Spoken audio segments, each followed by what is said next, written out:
2 palabras más para poder seguir con la tabla de hoy día, si les parece. Caterina Cerrero está ahí, no sé si alguien más. Santiago, ya. Sí, destacar un poco lo que plantea Luis, porque en realidad respecto al tema de la entrega de recursos para las personas migrantes que en general viven en hacinamiento, nosotros al menos no podemos entregar recursos a tomas, por ejemplo. Claro, exactamente. Igual se ha hecho, digamos, por una cuestión humanitaria y media política al mismo tiempo, pero no es lo, digamos, legal. Igual es un tema súper importante eso. Yo quería mencionar 2 cosas. Una, que el día siguiente a la reunión que nosotros establecimos acá, de la sesión 10, el día viernes, no me acuerdo qué fecha tenía, 8, viernes 8. Sí. Sí, yo le facilité, digamos, a la consultora de Racón que asistiera a mi oficina para poder entregarle algunos insumos y contarle, digamos, qué hacía la ONEMI y cómo observaba, digamos, el trabajo que nosotros realizamos, para que ellos pudieran tener más información. De ahí, digamos, como información concreta, nosotros tenemos una planilla que reporta las emergencias, ¿ya? Que incorporan emergencia, desastre y catástrofe. 3 aspectos diferentes de cómo se consideran conceptualmente, digamos, estos eventos. Si bien yo me tenía que ir ese día, mandé un correo a la Nacional para pedir la autorización y que se pudieran reunir con Terracón. No sé, Claudia, si lograron establecer algún acuerdo. No, hasta ahora no, pero la idea es hacerlo. No han podido establecer todavía una reunión, porque ahí está esa información que podría complementar y que es la misma información que yo creo que entregó Luis o las otras comunas, si es que las entregaron, no sé, respecto a las emergencias. Eso es importante, que de algún modo tiene que estar aquí. Perfecto. Y lo otro, ¿qué fecha de...? Eso fue el día 8 de septiembre. ¿Es hasta qué fecha esa información? Eso está desde el 2015 hasta la fecha. Ya. Va, digamos, avanzando en la medida que ocurren los eventos. Y permitiría actualizar bien eso. Al menos con la información que hay ahí. Y lo que sí, que no sé, creo que es importante dejar súper claro esas distinciones, porque dice principales desastres. Y cuando tú hablas de inundaciones en Colina con un número de afectados de 7, no sé, ¿eso son personas, viviendas, qué? Personas. ¿Viviendas? O sea, ¿personas? No, personas. Eso es lo que aparece dentro de la, Claro, de la base de datos. inventar, claro. Sí. Pero eso no es un desastre. Eso es una emergencia, Sí, conceptualmente. ¿sabes lo que pasa? Es que mira, ahí yo creo que sería súper bueno que nos pusiéramos de acuerdo en que la terminología que se usa, porque efectivamente ha ido cambiando en el tiempo. Entonces, por ejemplo, O sea, de acuerdo, desastre... lo que yo entiendo es que en esta mesa se está trabajando con la terminología también del Plan Nacional, que son los mismos conceptos que tiene PNUD. No creo que sean distintos hasta donde yo los he leído. pero se actualizaron en el 2017. Y desastre, emergencia, desastre y catástrofe son conceptos distintos y se usan a nivel internacional del mismo modo. Entonces creo que es importante que podamos hacer esa salvedad, porque si no nos confundimos, y esa tabla que tiene datos importantes también genera confusión. Sí, lo que sí es que muchas de las escalas, cuando uno plantea escalas de clasificación a nivel de política pública, la puede hacer a nivel muy global. Pero tan importante como eso es saber que en ese territorio, eso no fue un desastre tal vez de ninguna manera, pero fue irrelevante el punto de vista del impacto económico de vida en ese territorio. O sea, que ahí viene luego el análisis, digamos, de cada emergencia y lo que implicó para la hay que tener las 2 miradas, digamos. Exacto. Está toda la clasificación que tienen organismos públicos internacionales que compartimos, pero también que en este territorio no ha habido otro puedes decir, digamos, desde el punto de vista que es pertinente para este territorio, para el análisis, que la principal daño económico que hubo puede ser que a lo mejor en una escala no es significativo, pero en la escala municipal o de ese municipio es relevante. Hay que tener ambas Sí, miradas. claro, eso se hace con el análisis posterior, creo yo, pero es importante porque, por ejemplo, también, o sea, en el verano hubo N cantidad de incendios forestales y tampoco están ahí. Hasta el 98 es la última que está Claro, registrada, o sea, no estamos hablando de datos de ahora. Claro, entonces es importante que podamos complementar. Yo por lo menos voy a aportar con el documento que les planteaba. Eso. Y con la reunión que tengamos a nivel central para poder complementar justamente esa brecha que... Sí, eso se le va a agregar y les pedimos que todas sus observaciones, como le digo, mañana mandamos el link para el informe y la cartografía, nos pueden seguir a mi correo, por favor. Es lo posible el martes próximo, hasta el martes próximo. A mirar sugerencias de fuente, observaciones, críticas, aspectos que faltan o sugerencias de fuente, especialmente yo creo que lo más relevante por la conversación que estamos llevando, para integrarla. Nosotros el martes próximo, ¿por qué es el martes próximo? Porque tenemos una reunión de comité de seguimiento donde vamos a hacer una revisión más precisa del avance y sugerencias de la evaluación al estudio, y también vamos a mirar lo que viene, que es el siguiente producto, que como conversamos tiene que ver con el mapa de vulnerabilidad y amenaza. Entonces ahí les vamos a estar también contando que vamos a estar integrando, digamos, o sea, la pregunta de esa sesión es cómo nos ayuda este levantamiento a ese escenario y qué falta o qué falta. No sé si hay alguna otra pregunta, que Santiago es la última para esta parte. Voy a quedar con el número 7. Ahí claramente en la provincia, hablemos para no involucrar un solo estamento, alguien no hizo la pega. Yo estoy claro con todo lo que pasó en el año 80 de ahí para adelante. Se llevó las casas de Esmeralda, casas completas, se las llevó flotando, desapareció parte de Esmeralda. No puede haber un número de 7. Eso alguien no hizo la pega nomás, dijeron, oye, estado de inundación, 7, bueno, eso le está diciendo claramente que alguien no hizo la pega. Después, en la parte inicial, hablaban de la carencia, ¿ya? Carencia es la falta. Y resulta que nuestro amigo acá hizo una presentación de la parte de bombería y estamos hablando de la precariedad, porque tienen los elementos, tienen el itinerario y las fórmulas de desarrollo de su actividad, pero no está escrita, no está con mandato, y ellos desarrollan las actividades, ya sea en Lampa, en Colina, Batuco, Tiltil, Runque, Montenegro, Caleu, ¿ya? Con lo que tienen, con lo precario que tienen, lo absorben y lo solucionan.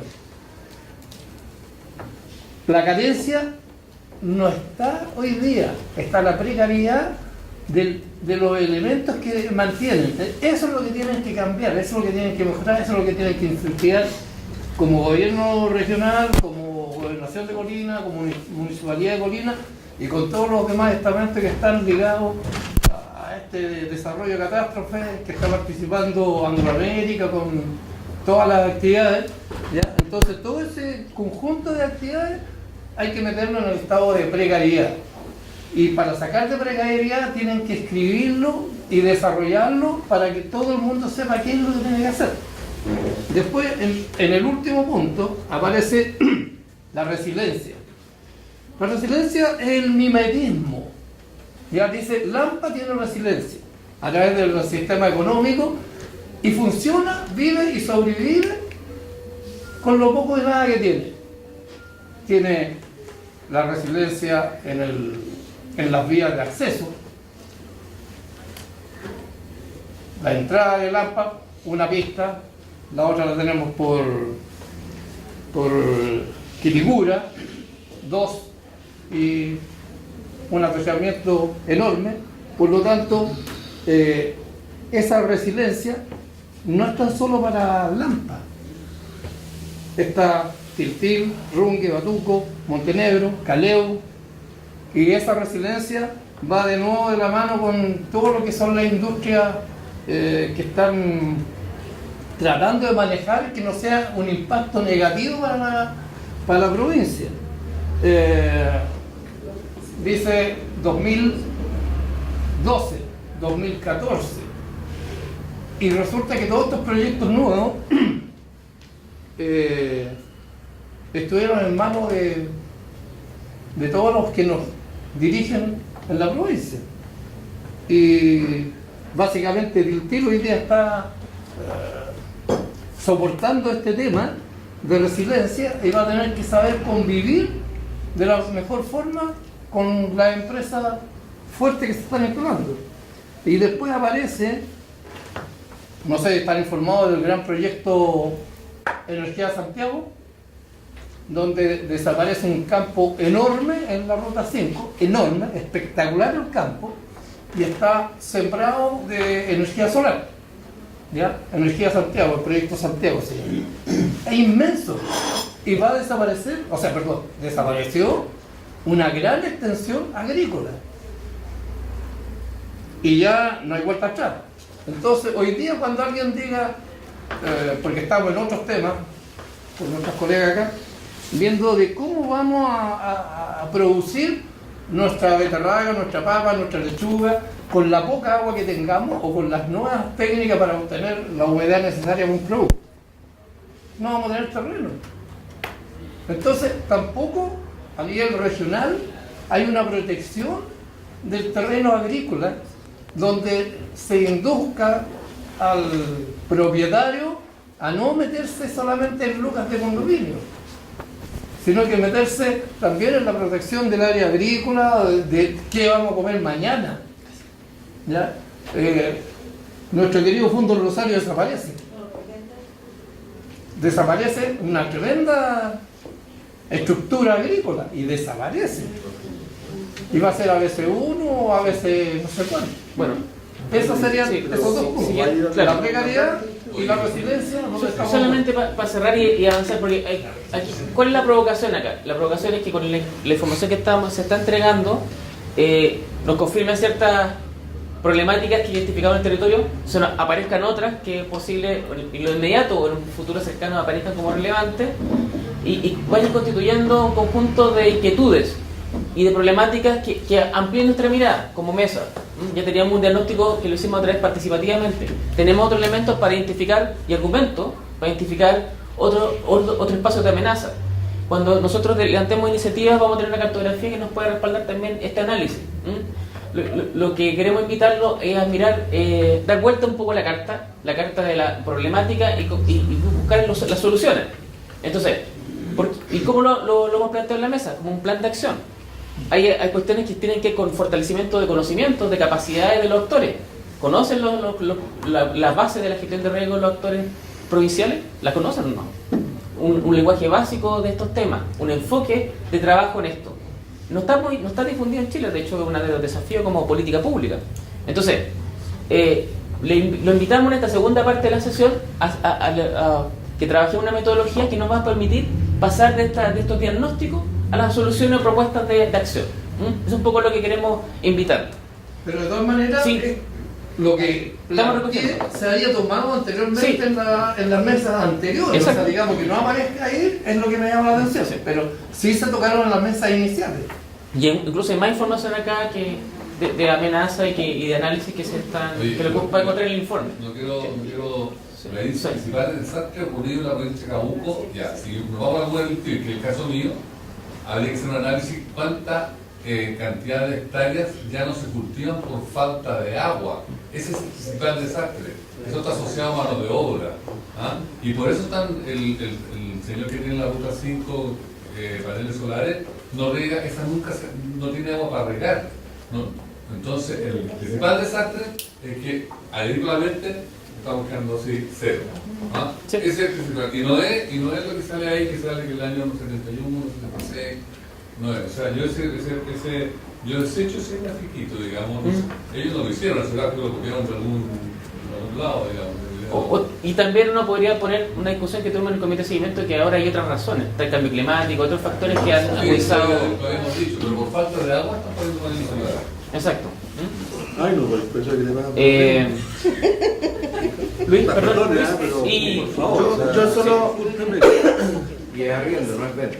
Yo en realidad quiero darle una respuesta a lo que usted plantea. Quería no hacerlo, pero prefiero hacerlo para que quedemos claros. Que salga que el AMPA tiene un tema de resiliencia, no es lo que usted dice. No es mimetismo, como usted llama. ¿Ya? Porque el concepto, el cómo se está utilizando, es bajo la gestión de riesgo, que se supone que es lo que se está analizando aquí.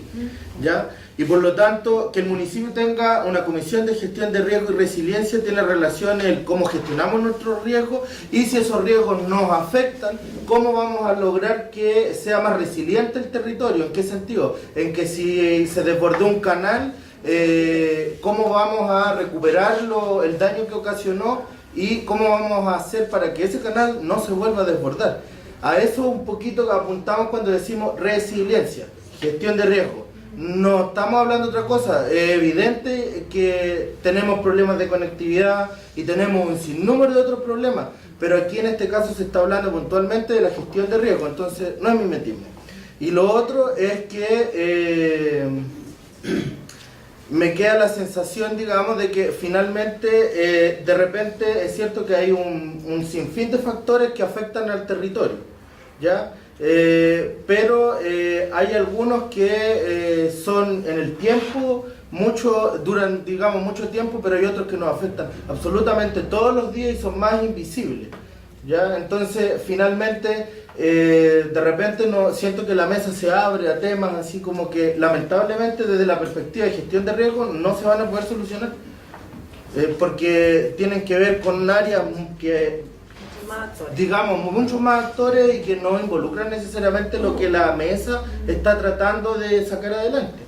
Entonces yo creo que de repente deberíamos un poquito focalizarnos. Y por último, para terminar, el dato yo de una otra manera igual, independientemente de que yo hice el alcance que faltaban algunas cosas, yo igual lo valido, porque para yo poder saber cómo enfrentar lo que se me podría venir, primero tengo que saber qué me pasó para atrás. Es normal que uno cuando quiera hacer un análisis de riesgo tiene que mirar para atrás primero. Entonces igual es validado. A lo mejor sí es cierto, le falta alguna información, pero yo creo que todos, al menos nosotros, hemos tratado de aportarles datos para que quede un poco más apegado a la realidad.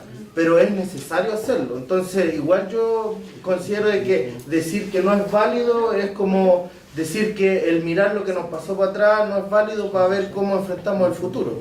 Yo creo que solamente se confundió la palabra mimetismo. Digamos, yo ortográficamente o de diccionario me meto a la palabra resiliencia, ¿ya?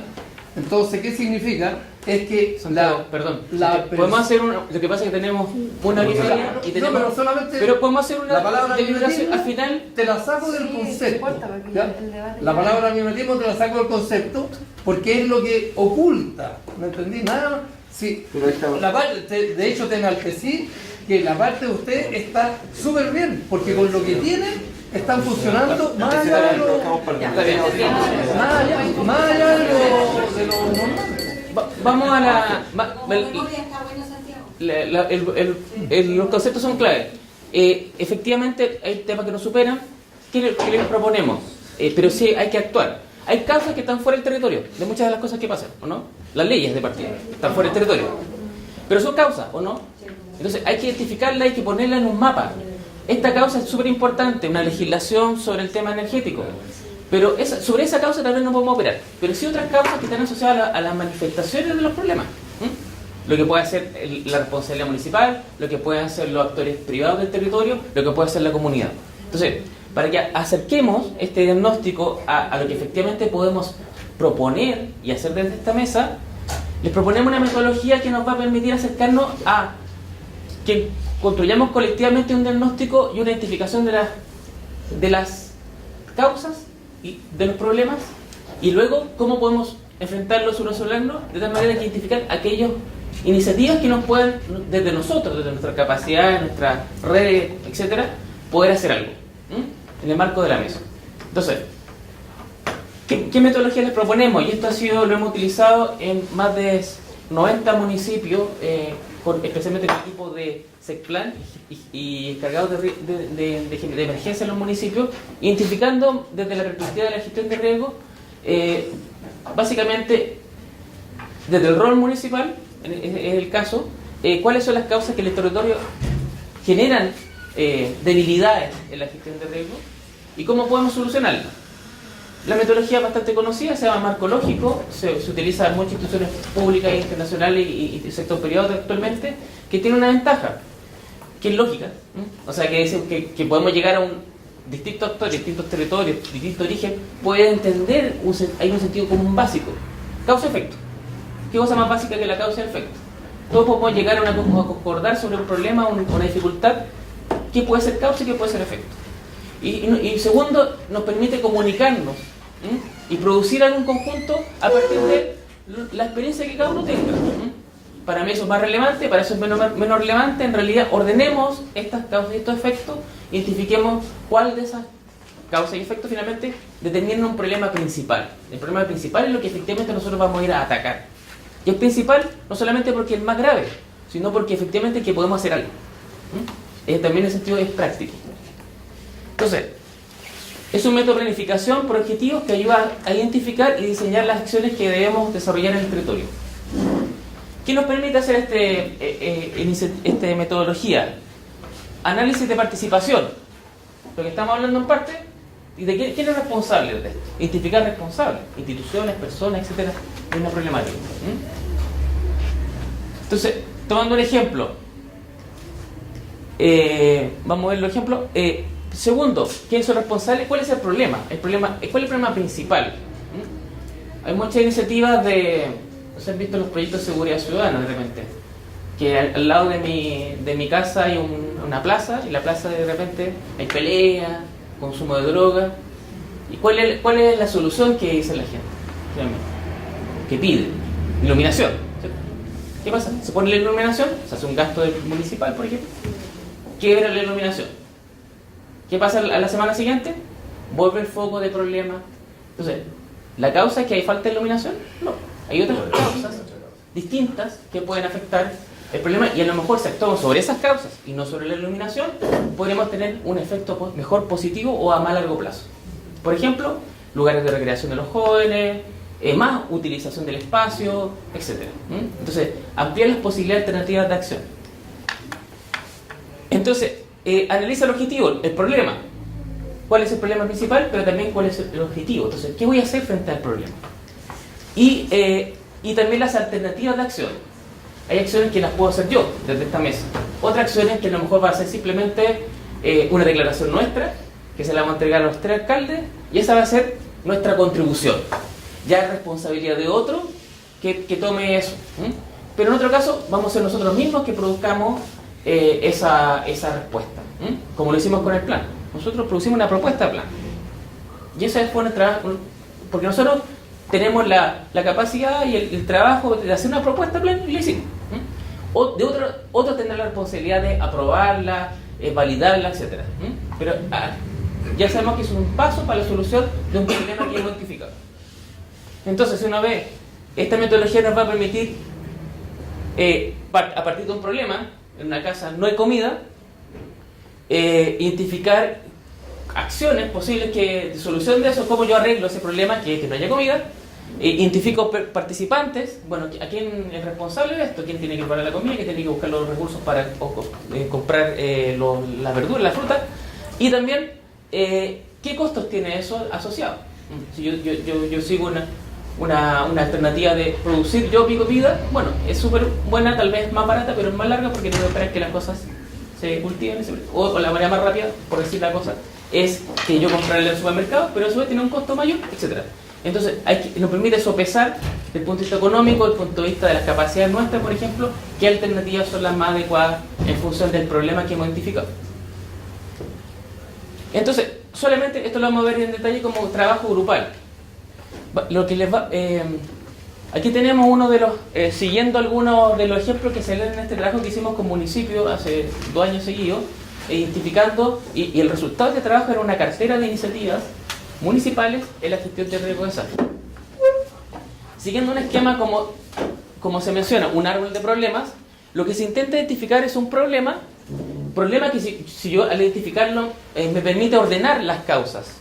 ¿Qué causas producen ese problema? Entonces, yo creo que solamente ver el esquema aquí general porque vamos a hacer un ejercicio práctico.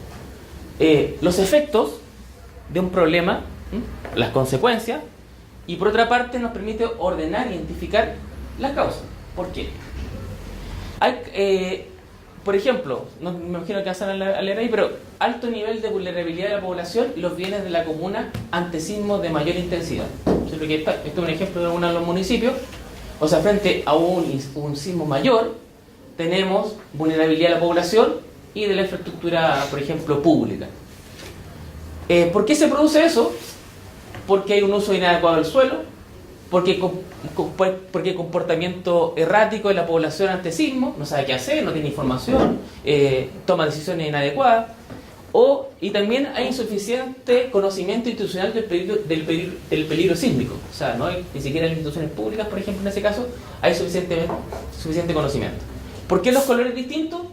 Porque algunas causas, por ejemplo, pueden ser principalmente de conocimiento, otras causas pueden ser económicas, otras causas pueden ser culturales, principios, valores o conocimiento social que tenga la población, etc. Entonces, ¿qué nos permite esto? Focalizar en un problema que sea abordable por nosotros, ¿sí? Que tenga claramente identificadas las causas que lo producen, y por otra parte la consecuencia, los efectos que tenga eso, ¿sí? Entonces, no sé qué pasó con la... se ha caído la... ¿no? Se está cayendo el...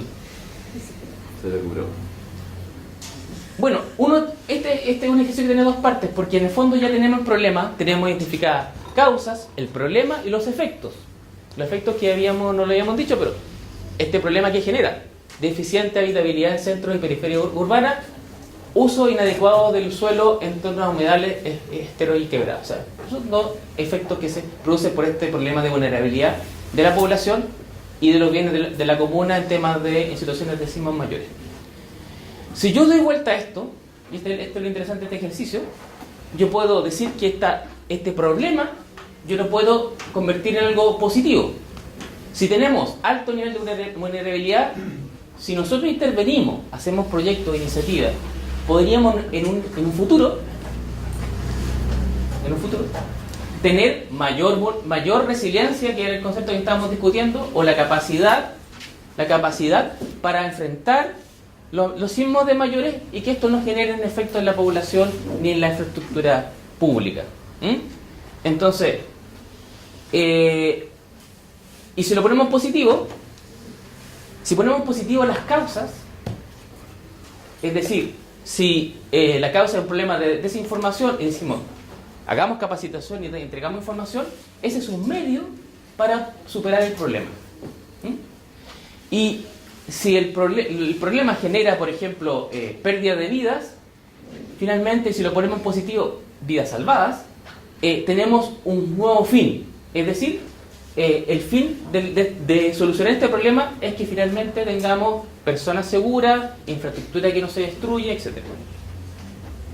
No sé qué pasó con la pantalla, pero quiero decir, por una parte, esto tiene, por tanto, dos momentos: identificar un problema, hacer un análisis de las causas que generan ese problema, los efectos que se gatillan a propósito del problema que identificamos, y de otra manera, si uno da vuelta a este análisis, tiene por una parte los medios o las acciones que yo debo hacer para solucionar el problema, y por otra parte las consecuencias.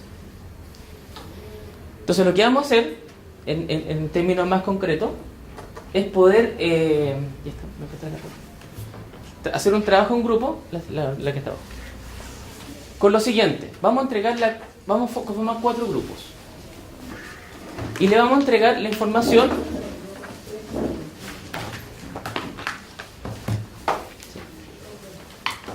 la siguiente información.